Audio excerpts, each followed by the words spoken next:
Hello guys, welcome back to my channel. I am Nancy Yadav and आप देख रहे हैं English by Nancy Yadav. So guys, आज हमारा जो टॉपिक है वो है 5 tricks to improve your English. तो गाइस, आज हम इंग्लिश स्पीकिंग की बात कर रही है कि इंग्लिश स्पीकिंग को कैसे इम्प्रूव कर सकते हैं और इंग्लिश राइटिंग को और इंग्लिश रीडिंग को। तो 3 in 1 वीडियो होने वाली है। लास्ट में आपको एक सरप्राइज रिवील करने वाला है जो मैं कल से स्टार्ट करने वाली हूँ।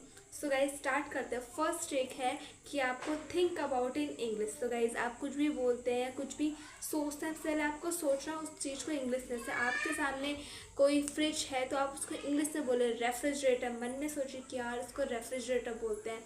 जैसे बॉटल है तो बॉटल रखी है वहाँ पर, तो उसका पूरा सेंटेंस बोलो। जब तक आप इंग्लिश में सोचोगे नहीं किसी भी चीज़ को तो आप इंग्लिश नहीं बोल सकते। और अब चलते हैं ट्रिक नंबर 2।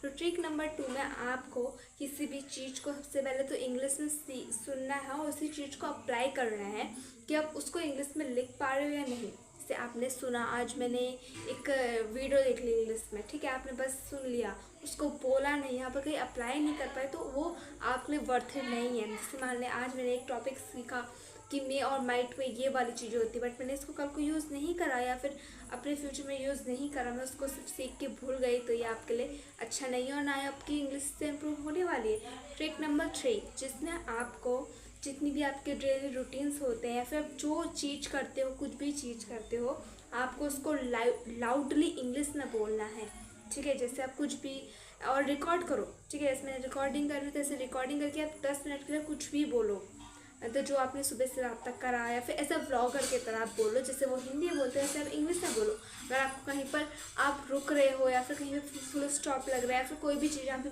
ग्रामेटिकल मिस्टेक हो रही है, वो आप अपनी रिकॉर्डिंग के बाद उसको देखो और आप उसको एनालाइज करो कि आपकी क्या मिस्टेक्स हैं या फिर आपने कहाँ पर क्या गलती करी है, और उसको कल को उससे बेहतर करो, उन मिस्टेक्स पर काम करो, ठीक है। ट्रिक नंबर 4 ये है कि आपको डेली रात को सोने से पहले एक पन्ना लेना है, ब्लैंक पेज, और आपने सुबह से रात तक जो चीज़ करी उसको आपको इंग्लिश में लिखना है, जिससे आपको लिखने की भी हैबिट हो जाएगी। इससे आपकी राइटिंग्स और आपकी कहते हैं वोकेबलरीज वो सब डेवलप होंगी और आप अच्छे से लिख पाओगे। इससे आपका माइंड चलेगा और आप इंग्लिश में सोच पाओगे, उस चीज़ों के सेंटेंस को बना पाओगे कि आपका मेनली फोकस बोलने और राइटिंग और रीडिंग पर है। मतलब रीडिंग पर उतना नहीं, पर स्पीकिंग और राइटिंग पर तो है।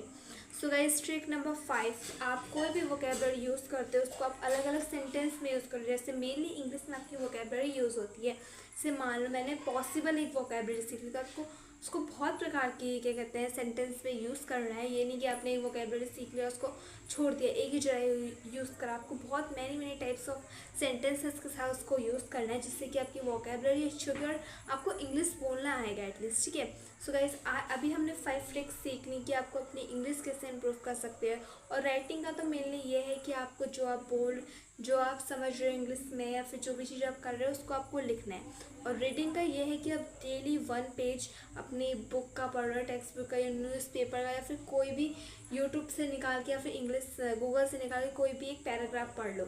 आप रोज़ डेली पढ़ोगे तो आपकी वोकेबलरीज उसमें इम्प्रूव होगी। हाँ, अगर आपको उसमें कोई वर्ड समझ में नहीं आता है, बोलने में दिक्कत होती है, जल्दी से गूगल में जाओ, वहाँ से सर्च करो, जिससे कि आपको आसानी मिलेगी कि आपको वो नई चीज़ें भी आएंगी और पता चलेगा कि इसको सही प्रोनाउंस क्या करते हैं, ठीक है। तो आपका रीडिंग राइटिंग सबकी ट्रिक्स हो चुकी है। आई होप आपको ये पसंद आएगी। अब लास्ट में आपको मैं एक सरप्राइज रिवील करने वाली, जैसे मैं आपको बता रही हूँ कि आपको इंग्लिश में बोलना चाहिए। जब तक आप बोलोगे नहीं तब तक आप सीखोगे नहीं।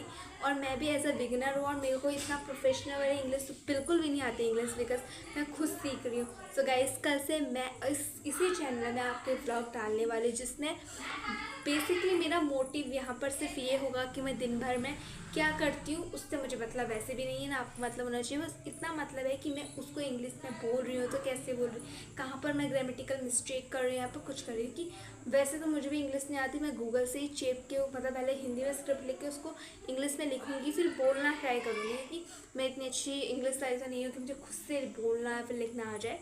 हाँ, तो मैं इसलिए कल से एक ब्लॉग डालूँगी जो ज़्यादा तो नहीं होंगे, बस 3 से 5 मिनट या फिर मैक्सिमम 10 मिनट तक रहेंगे, उससे ज़्यादा तो कभी नहीं बनाऊँगी क्योंकि टाइम भी नहीं होता। और तो that is all for the videos. मतलब एक स्टोरी टेलिंग टाइप हो जाएगा, क्योंकि व्लॉग तो मतलब कि मुझे कैमरा मार के जहाँ तक घूमना पड़ेगा नहीं, मैं ऐसे बैठ के आपको अपने दिन भर का बताऊँगी, या फिर कोई भी मुझे स्टोरी बतानी तो मैं उसको इंग्लिश नहीं बताऊँगी। So guys that is all for the videos. Bye bye, thank you, I hope you like it.